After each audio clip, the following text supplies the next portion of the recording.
a moment, we're going to step back in time to witness the final hours of the RMS Titanic as if we were right there on the decks, feeling the cold air of the Atlantic on our skin. Tonight, you'll hear the real messages sent from the ship, the warnings that were ignored, and the events that unfolded in complete darkness. Events that changed history forever.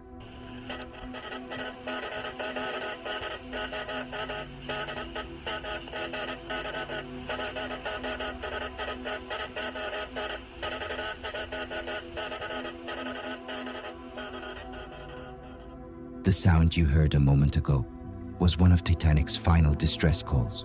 It was sent by Jack Phillips, a young wireless operator only 25 years old. He stayed at his station until the very last second, his hands shaking from the freezing water rising around him. He continued tapping out SOS messages long after many others had already given up hope. But even that incredible bravery was not enough to save the ship. The great ship went down after striking an iceberg. Never a trace was found. That mystery was explained today. The Titanic is 2.5 miles beneath the surface. Scientists in a miniature submarine made the discovery early this morning. Mark Gage reports. For 73 years, the world searched for the Titanic's final resting place. People speculated, imagined, invented stories. But no one truly knew what lay beneath the surface until the wreck was finally discovered, silent, broken, and swallowed by the deep.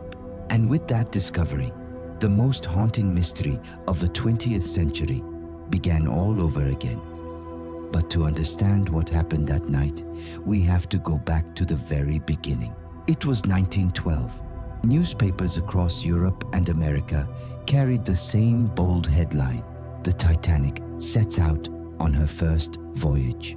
But behind those words was a hidden rivalry, a competition between the world's largest shipping companies. White Star Line wanted to build not just a ship, but a floating symbol of power, a vessel so large, so luxurious, that it would leave every other ship behind. The construction was astonishing.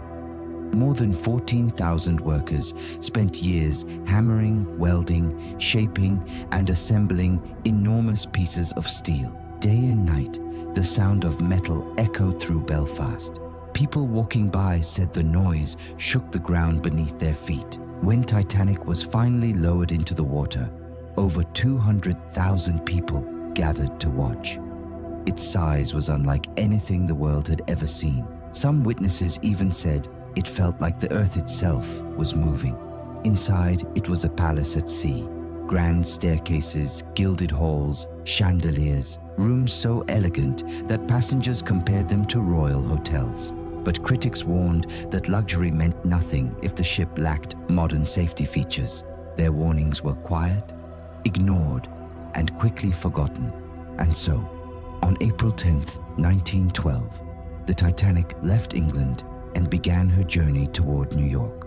The first day of the voyage was calm. Passengers explored the decks, talked with one another, admired the ship's size and beauty.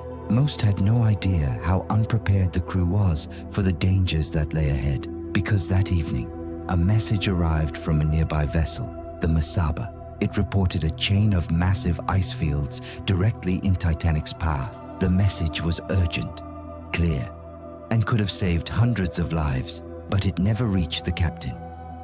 The wireless operators were overwhelmed, busy sending paid messages for wealthy first-class passengers. And so, the warning disappeared into the noise.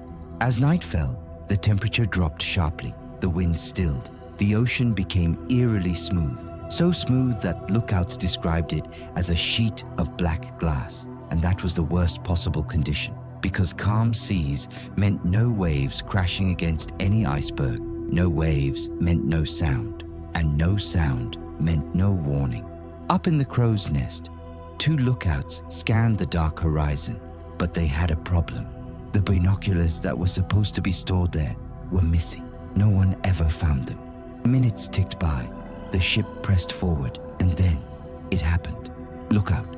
Frederick Fleet saw a faint, dark shape, motionless, silent, blending into the night. His heart stopped. He rang the bell 3 times and shouted, "Iceberg, right ahead!" What happened next would seal Titanic's fate.